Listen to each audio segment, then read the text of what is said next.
Julie d'Aubigny was born in France in 1670. Her father had her educated in the court of Versailles.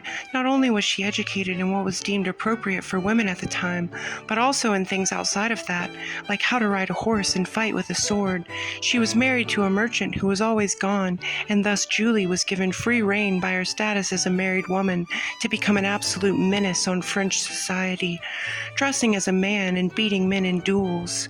She left her husband to run off with a fencing master, and the two traveled the country performing fencing demonstrations.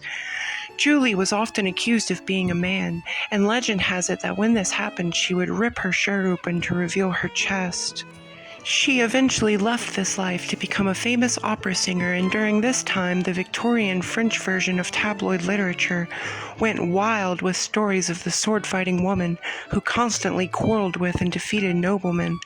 There were stories of her beating men in duels and then nursing them back to health, stories of her breaking her lady love interest out of a nunnery, and in one story she dressed as a man to flirt with women at the king's ball.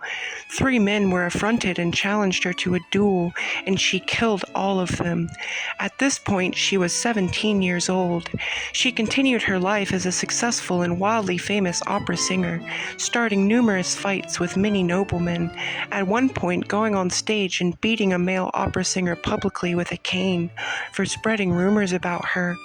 The Dauphin of France had been pestering a woman named the Marquis de Florensac, but Julie fell in love with the Marquis and the two ran away together. Their relationship lasted happily until the Marquis died of a fever. Stricken with grief at the age of 33, Julie left public life, and only wild, tall tales and legends are known of her after that.